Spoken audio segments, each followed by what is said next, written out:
வணக்கம் அன்புள்ள ஓட்டுநர் நண்பர்களே, இது இளண்டூ டிரைவர் சேனல். நான் உங்கள் இளஞ்செழியன். நம்ம நீண்ட காலமாக டிரைவிங் சம்பந்தப்பட்ட விஷயங்களில் நிறைய வீடியோக்களை பல்வேறு தொகுப்புகளில் உங்களுக்கு ப்ரெசன்ட் பண்ணிக்கிட்டு இருக்கிறேன். அதை ஏதாவது சந்தேகங்கள் இருப்பின் இன்னும் கொஞ்சம் கிடந்து கொஞ்சம் தகவல்களை கேள்விகளை நிறைய வரணும்னு விரும்புகிறேன், எதிர்பார்க்குறேன். சரி, நல்லது. இப்போ இந்த வீடியோவில் நான் கடந்த வீடியோக்களில் கேட்டேன் இல்லைங்களா, ஒரு 3 கேள்விகள் அப்படியே நிற்கிதுன்னு சொல்லிட்டு கூட சொல்லியிருந்தேன் போன வீடியோவில். அதனுடைய பதில்களை இந்த வீடியோவில் பார்க்கலான்னு தெரியப்படுத்தலான்னு இருக்கிறேன். முதல் கேள்விக்குரிய பதில் பார்த்தோம்னாக்கா, நான் ஒரு பேருந்தை தடத்தில் இயக்கி 100 kmpl தருவேன், ஒரு நிபந்தனைக்கு உட்பட்டு அப்படின்னு நான் உங்களுக்கு சொல்லியிருந்தேன். அதற்குரிய பதில் நான் உங்களுக்கு நிறைய சிரமப்படுத்தணும்னு நினைக்கிறீங்களான்னு தெரியல, எனக்கு எதுவுமே புரிஞ்சுக்க முடியல. நீங்க அதற்கான விடைகளை காண முயற்சி பண்ணணும். அடுத்தது உங்க நண்பர்கள்ட்ட அந்த கேள்வியை கேட்டாலே இந்த கேள்விக்கு பதில் தெரிகிற வரையும் உங்க மனதில் ஒரு குடைச்சல் இருந்துகிட்டே இருக்கணும். நிறைய பேர்கிட்ட நீங்க கேள்வி கேட்பீங்க, ஷேர் பண்ணுவீங்க, தெரிஞ்சுக்க முயற்சி பண்ணுவீங்க. அப்படிங்கிறதுக்காக தான் நான் அந்த கேள்விகள்லாம் கேட்கணும். நோக்கம் அதுதான், வேற ஒன்றுமே கிடையாது.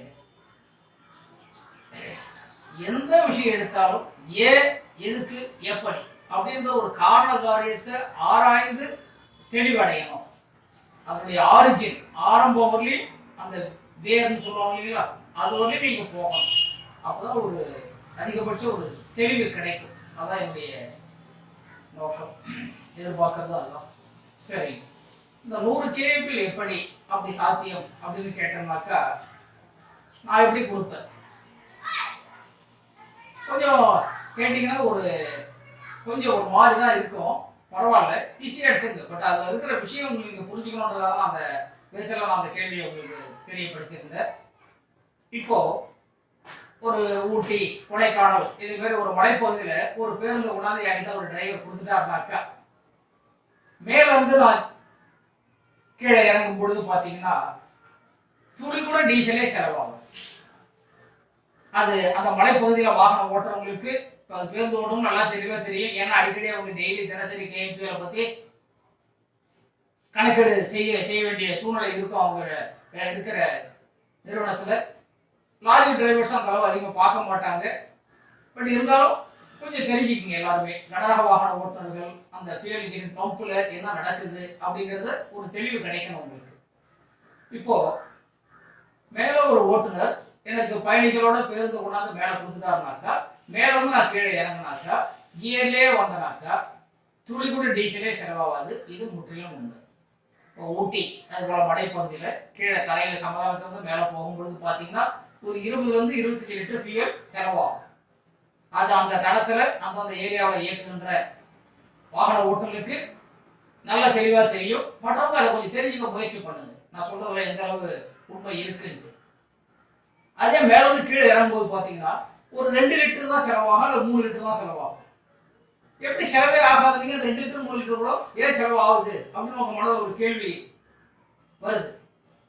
அது எதனால வருது? அந்த இறங்கும்போது கூட 2 லிட்டர் 3 லிட்டர் ஏன் கூடுதலா 3 லிட்டர் செலவு ஆகுதுன்னு கேட்டீங்கன்னா, அந்த மேல இருந்து கீழே இறங்கும் பொழுது அங்கங்க ஒரு ஸ்டாப்பில் நிற்கிறோம். அப்ப நிற்கும் பொழுது ஐடிங்கில் ஆடுது இல்லைங்களா, அந்த ஐடிங்கில் ஆடுற டீசல் செலவாகும்.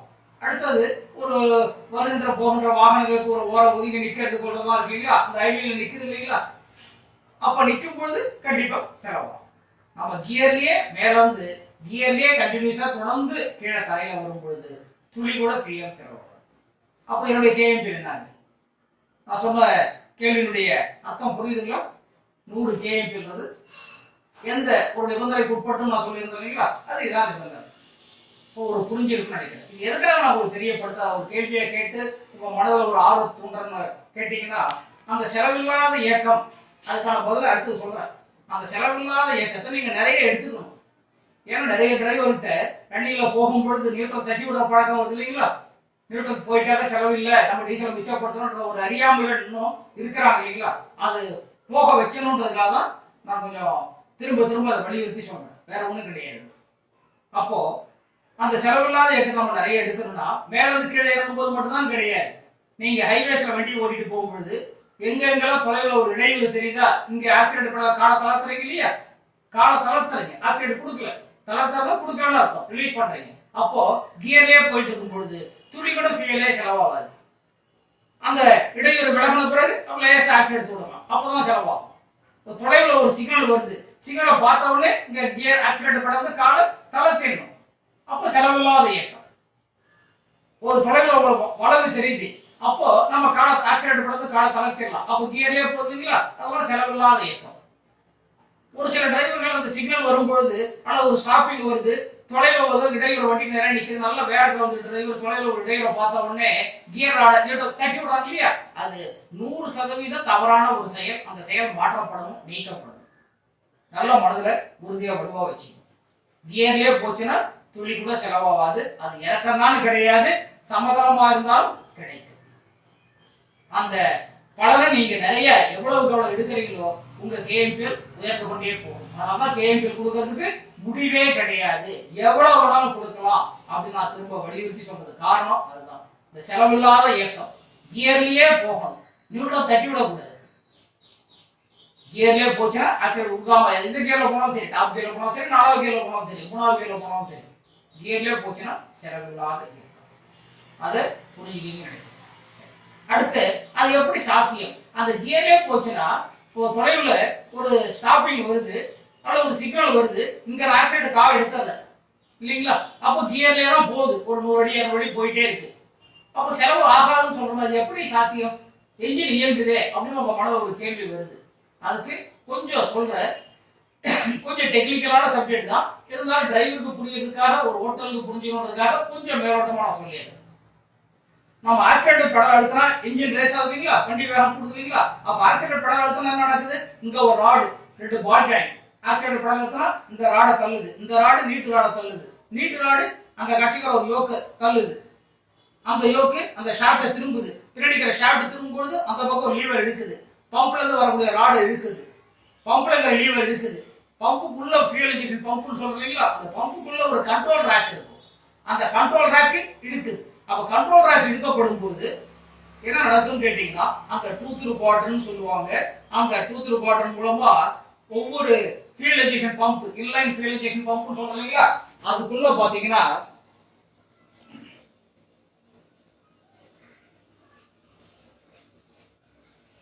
இந்த 6 சிலிண்டர் இன்ஜின் ஆத்தாக்க 6 பிளஞ்சர் எலிமெண்ட் செட் இருக்கு இல்லைங்களா, இதுலதான் பிளஞ்சர் இருக்கு. இந்த ஒரு எலிமெண்ட்டுங்கிறது ஒரு பிளஞ்சர், ஒரு பேரல் கேஸ், இந்த செட்டு. இதுலதான் அந்த கேம் ஷாஃப்ட் இருக்கு. இந்த கேம் ஷாஃப்ட் இப்படி இருக்குன்னு வச்சுக்கோங்க. இந்த கேம் ஷாஃப்ட்டுக்கு வெளி சைடில் பார்த்தீங்கன்னா ஒரு கண்ட்ரோல் ரேக்குன்னு சொன்ன பாருங்க, இப்படி இருக்கும். இதுல ரேக்குனாலே ஒரு பற்சக்கரம் பல் வரிசையில இருக்கும். இந்த கண்ட்ரோல் ரேக்கு தான் இந்த பிளஞ்சர்ல இருக்கக்கூடிய டூத் குவாட்ரன் சொல்லுவாங்க, அது இதுல படிச்சிருக்கும். நம்ம லீவர் அழுத்தும் போது இந்த கண்ட்ரோல் ரேக்கு தான் முன்ன பின்ன நகரும். அப்போ அந்த டூத் குவாட்ரன் திரும்பும் பொழுது இந்த பம்பினுடைய எலிமெண்ட் செட்டுன்னு சொல்றோம் இல்லையா, அந்த பேரல் உள்ள இருக்கக்கூடிய பிளஞ்சர்ல ஒரு ஹெலிக்கல் குரூவ் இருக்கும். ஒரு பிளஞ்சர்ன்றது எப்படி இருக்குன்னு கேட்டீங்கன்னா,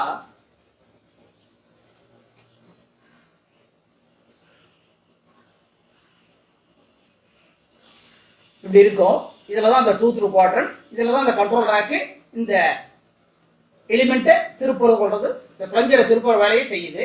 இந்த பிளஞ்சர்ல ஒரு ஹெலிக்கல் குரூவ் இப்படி இருக்கும்.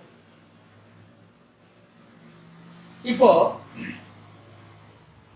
நம்ம ஸ்டார்ட் பண்ணும்போது ஐடிங் கண்டிஷன்ல பாத்தீங்கன்னா, இந்த கேலரின்னு சொல்லுவாங்க, ஃபியூயல் கேலரி. இந்த கேலரியில இந்த போர்ஷன் ஓட்டை வந்து இந்த நுனிக்கு நேரா இருக்கும். அப்போ பாத்தீங்கன்னா மினிமம் டீசல், இந்த கேம்ப் ஷாட் கொஞ்சம் டெக்னிக்கலான விஷயம். ஆர்வம் இருக்கிறவங்க நான் சொல்றதை கொண்டு நீங்க டெவலப் பண்ணிக்கலாம், அல்லது புரியலனாலும் மறுபடியும் சொல்றீங்கன்னா இன்னும் கொஞ்சம் கூடுதலான இன்டெப்தா கொஞ்சம் சொல்ல முயற்சி பண்றேன், புரிய வைக்க பாக்குறேன். இப்போதைக்கு ஒரு ஓட்டுநர்களுக்கு ஒரு மேலோட்டமான ஒரு ஐடியா கிடைக்கும். ஐடிங்ல பாத்தீங்கன்னா இந்த பிளஞ்சருடைய ஹெலிக்கல் குரூவோட மினிமம் ஏரியா தான் டெலிவரி கேலரியில இருந்து வரக்கூடிய டீசல் வந்து வெளியேற இருக்கும். அப்ப கம்மியான டீசல் தான் வெளியில டெலிவரி ஆகும், அவுட் ஆகும். சரிங்களா? அப்போ ஐடிங்ல இன்ஜின் ஆர்பிஎம் கம்மியா இருக்கு, கம்மியான டீசல் போனா போகும். ஆக்சிடென்ட் அடுத்த என்ன நடக்கும்னு கேட்டீங்கன்னா, இந்த கண்ட்ரோல் ராக் இந்த பிளஞ்சரை டூத்ரு குவார்டர் மூலமா திருப்போம். அப்போ இந்த ஏரியா இந்த குரு சென்ட்ரல் ஹோலுக்கு நேரா கான்டாக்ட் வரும்பொழுது இந்த பம்போட கேப்சர் இல்லைங்களா, அந்த லிஃப்ட் பம்ப் பண்ணி அனுப்புறது. அப்போ அதிக அளவு டீசல் வெளியேறும் இந்த ஏரியா வரும்போது, அந்த ஹைட் கூட இருக்கிறதுனால. அப்போ அதிகமான டீசல் வெளியேறதுனால இன்ஜினுடைய ஸ்பீடு அதிகரிக்கும். புரியுதுங்களா? ஆக்சிடென்ட் கொடுக்கும்போது வேகம் அதிகரிக்கக்கூடிய காரணம் அதுதான், ஆர்பிஎம் போடுறது காரணம். சரி, இது நார்மல் ரன்னிங்ல. நம்ம ரன்னிங்ல போகும்பொழுது ஆக்சிடென்ட் காலை எடுத்துறோம் இல்லைங்களா, அந்த செலவில்லாத இயக்கத்துக்கு நான் பதில் பண்ண சொல்றேன். அந்த ஐட்லிங்ல மேக்ஸிமத்துல டீசல் எப்படி மாறுது அப்படிங்கறத கொஞ்சம் புரிஞ்சுக்கிட்டீங்கன்னா இது அடுத்தது புரியும் உங்களுக்கு. அப்போ அந்த செலவில்லாத இயக்கம் எப்படி கிடைக்குன்னு கேட்டீங்கன்னா, நம்ம ஆக்சிடென்ட் அடித்து போயிட்டே இருக்கிறோம், 50, 55, 60 ஏதோ ஒரு ஸ்பீட்ல இந்த கீழே போயிட்டே இருக்கிறோம். தொலைவில் ஒரு இடையூறு பார்க்குறோம், ஒரு வளைவோ ஒரு இடையூறோ ஒரு சிக்னலோ ஒரு ஸ்டாப்பிங்கோ எதையோ பார்க்குறோம். அதை பார்த்ததும் ஆக்சிடென்ட் காலை தளர்த்திடும். ஆக்சிடென்ட் பண்ண காலை தளர்த்திட்டாச்சுன்னா வண்டி என்ஜின் ஐட்லிங் ஸ்பீடு ஆக்சிடென்ட் கொடுக்கல, என்ஜின் ஐட்லிங் வந்துடுச்சு.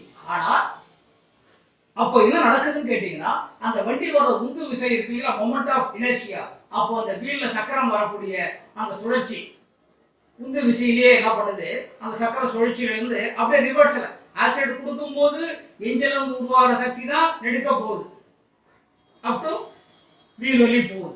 அப்ப நம்ம ஆக்சிடென்ட் கொடுக்கணும்னு பார்க்கும்போது என்ன நடக்குது கேட்டீங்கன்னா, அந்த வீல்ல வர உந்து சக்தியானது சக்கரம் சொல்லும் போது axle shaft, ground wheel, pinion, propeller shaft, gear box, clutch வழியா பம்போட கேம் ஷாஃப்ட்டுக்கு அந்த டிரைவ் கிடைக்கும் போது என்ன நடக்குன்னு கேட்டீங்கன்னா, அந்த வண்டி வர உந்து விசையில நடக்கும்போது என்னன்னு பாத்தீங்கன்னா, இந்த இன்ஜின் ஏற்கனவே ஆக்சிடென்ட் கால் எடுத்ததுனால ஐட்லிங் இருக்கு. ஆனா அந்த வண்டி வர வேகம் எடுத்த உடனே 60 இருந்து 10 கிலோமீட்டர் ஸ்பீடு வந்து இல்ல, கிராஜுவலா படிப்படியா குறையுது. அப்ப என்ன நடக்குன்னு கேட்டீங்கன்னா, அந்த 60, 59, 58 அப்படியே வேகம் குறையும் போது என்ன நடக்குன்னு கேட்டீங்கன்னாக்கா, இந்த வண்டி வர உந்து விசையில இந்த பம்போட கேம் ஷாஃப்ட் இந்த மினிமம் டீசல் சொன்னோம் இல்லைங்களா, இதையும் தாண்டி நோ டெலிவரி பக்கம் திரும்பிடும். வேற ஒண்ணும் கிடையாது, நோ டெலிவரி. எல்லாமே அது எதுல அடங்கி இருக்குன்னு கேட்டீங்கன்னா, பம்ப்ல இருக்கக்கூடிய ஒரு எலிமெண்ட், அந்த எலிமெண்ட்ல இருக்கக்கூடிய பேரல், பிளஞ்சர், பிளஞ்சர்ல இருக்கக்கூடிய ஹெலிக்கல் குரூவ், அந்த ஹெலிக்கல் குரூவ்ல தான் அந்த விஷயம் அடங்கி. அந்த மினிமம் டீசல் தாண்டி நோ டெலிவரிக்கு திரும்பினால தான் செலவில்லாத இயக்கம். புரியும் நினைக்கிறேன். இதுக்கு மேல நான் உங்களை சிரமப்படுத்துற மாதிரி இல்லை. என்னுடைய மைண்ட்ல ஒரு ஓட்டுநர்கள் தான் நான் விஷயங்களை பேசிட்டு இருக்கேன். அப்ப புரியும் நினைக்கிறேன். அதனாலதான் எவ்வளவு தூரம் எந்தெந்த இடத்துல வாய்ப்பு கிடைக்குதோ, சந்தர்ப்பம் கிடைக்குதோ, வளைவு, இடையூறு, குறுக்கீடு, ஒரு சிக்னல், எதெல்லாம் ஒரு ரன்னிங்ல போகும்போது நீங்க உங்க ஃபேஸ் பண்றீங்களோ அது எல்லாமே ஆக்சிடென்ட் நீங்க கட் பண்ணும் பொழுது, ஆக்சிடென்ட் தளர்த்தும் பொழுது கியர்ல தான் இருக்கணும். அப்ப தளர்த்தும் பொழுது எங்கெங்கெல்லாம் எவ்வளவு தூரம் நீங்க தளர்த்துறீங்களோ அவ்வளவு செலவில்லாத இயக்கம். அந்த இடையில தாண்ட பிறகு ஆக்சிடென்ட் கொடுங்க, நம்ம போகணும், அந்த இடத்தை குறிப்பிட்ட நேரத்தில் போய் ரீச் ஆகும், அப்ப ஆக்சிடென்ட் கொடுக்கலாம். ஆனா ஒரு இடையில் வரும்போது தளர்த்துறோம் இல்லைங்களா, அது செலவில்லாத இயக்கம். புரியும் நினைக்கிறேன். அந்த செலவில்லாத இயக்கத்தை நீங்க அதிகபட்சம் எடுக்கணும். அந்த செலவில்லாத இயக்கம் எப்படி சாத்தியம் ஆகுதுன்றதான் நான் உங்களுக்கு கொஞ்சம் புரிய வச்சிருக்கிறேன், புரிஞ்சிருக்கும்னு நினைக்கிறேன். இந்த 2 தகவல்கள் கேள்விகளுக்கு பதில் கொடுத்துட்டேன். 3வது கேள்வி, கடைசியாக நான் உங்களுக்கு சொல்லியிருந்தேன் இல்லைங்களா, கிளட்ச் ரைடிங்கை பற்றி ஒரு 3 வீடியோக்கள் போட்டிருந்தேன். அதில் அதிகபட்ச விஷயங்களை தெரியப்படுத்தியிருந்தேன். ஆனால் உங்ககிட்ட இந்த கமெண்ட்ஸ் மூலமாக எனக்கு கிடைக்கிற ஃபீட்பேக்கில் நான் எதிர்பார்க்குற அளவுக்கு விஷயங்கள் உங்ககிட்ட இருந்து இன்னும் வரல. நான் சொல்கிற விஷயங்கள் நிறைய பேருக்கு இன்னும் போய் சேரலையோடு எனக்கே மனதுக்குள்ள ஒரு கொஞ்சம் தோணுது. அதனால கொஞ்சம் நிறைய பேருக்கு தெரியப்படுத்துங்க. கிளட்சியை பொறுத்தவரை இந்த ரைடிங்ல என்ன சொல்லியிருந்த, பெடல்ல மேல 3.25 இன்ச்சு பிளே இருக்கு, கீழே அந்த பெடல் ஃப்ரீ பிளே எந்த இடத்துல இருக்குன்னு கேட்டிருந்த, ரிலீஸ் பேரிங் வித்ட்ரால் பேசிக்கிட்டு தான் இடையில இருக்கு. அந்த இடத்துல எவ்வளவு இருக்குன்னு கேட்டிருந்தேன் இல்லைங்களா, அங்க எங்க எவ்வளவு இருக்குங்க, ஒரு அறிக்கை ஆங்கிலம் தான், ஒரு 3 இருந்து 3.5 மில்லிமீட்டர் தான் இருக்கு. ஆனா பெடல் மேல பாத்தீங்கன்னா ஒரு 3.25 இன்ச்சு, 3.25 இன்ச்சுனா 1 2 3 3.5 அந்த அளவுக்கு வரும். அரிக்காங்கல்னா இவ்வளவுதான். இது ஒரு அங்குலம், அரை அங்குலம், கால் அங்குலம், அரிக்காங்கலம் இவ்வளவுதான் இருக்கிற பிளே. பெடல்ல இருக்கிற ஒரு 3.25 அங்குலமும் வித்ரால் பேசிக் ரிலீஸ் வேலிங் இடையில இருக்கக்கூடிய அந்த இடைவெளியான 3 mm எப்படி சமமாகும்? அரிக்காங்கலமும் எப்படி சமமாகும்? சரி, அதற்கான பதில் நீங்க சின்ன வயசுல ஸ்கூல்ல படிக்கும் போது அறிவியல் சயின்ஸ் ஒரு பாடம் படிச்சிருப்பீங்க. அதுல லிவரேஜ் அப்படிங்கிற ஒரு சப்ஜெக்ட் படிச்சிருப்பீங்க. லிவரேஜ் மீன்ஸ் தமிழ்ல நெம்புகோல். லிவரேஜ் அந்த அடிப்படையில் தான் அந்த செயல்பாடு இருக்குது. அதை கொஞ்சம் சிம்பிளா புரிய வைக்கிறேன். இப்போ ஒரு பெரிய பாறை இருக்கு, பெரிய பாறை. இந்த பாறையை தூக்க சொன்னா தூக்க முடியுமா? முடியாது. அப்ப என்ன செய்வோம்? ஒரு நீளமான ஒரு ராடு,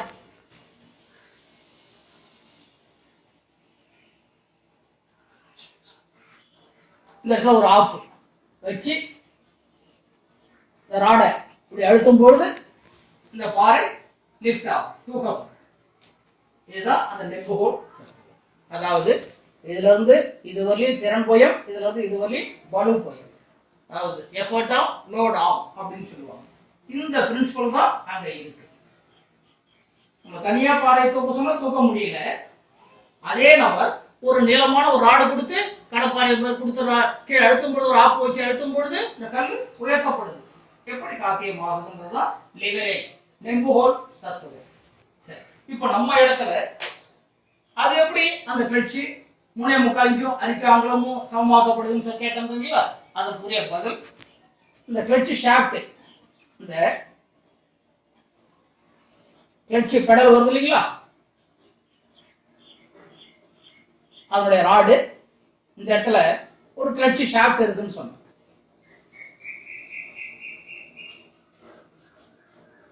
இந்த இடத்துல தான் எண்டு சாக்கெட். இது கிளட்சி ராடு இல்லைங்களா? படம் வரைஞ்ச ஞாபகம் இருக்குங்களா?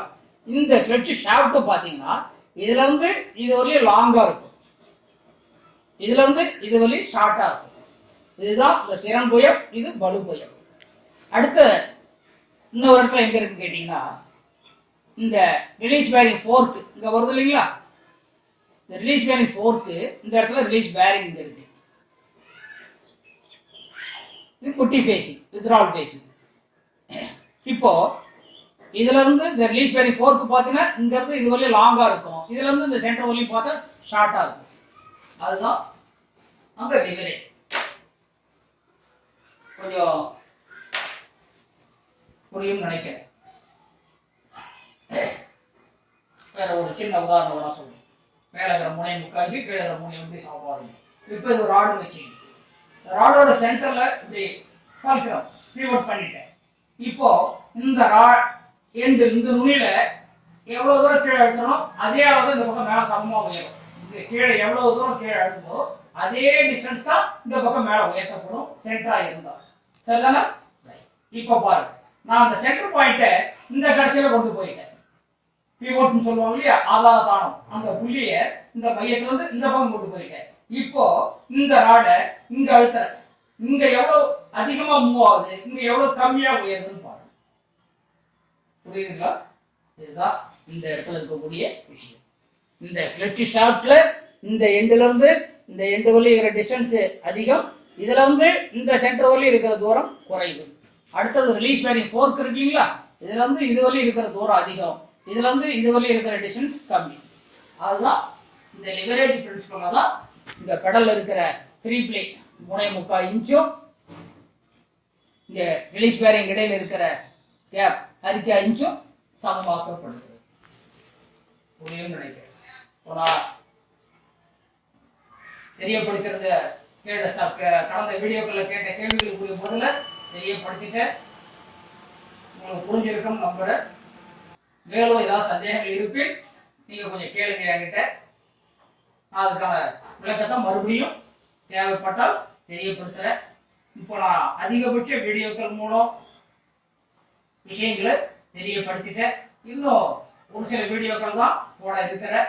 நீங்க மேற்கொண்டு உங்களுடைய சந்தேகங்களோ அல்லது வேற எது சம்பந்தப்பட்ட தகவல்களோ நீங்க தெரிஞ்சுக்கணும்னு ஆசைப்படுறீங்களோ அதை கொஞ்சம் கேளுங்க. கேட்டீங்கன்னா தான் என்னால மேற்கொண்டும் தகவலை கொடுக்க முடியும்.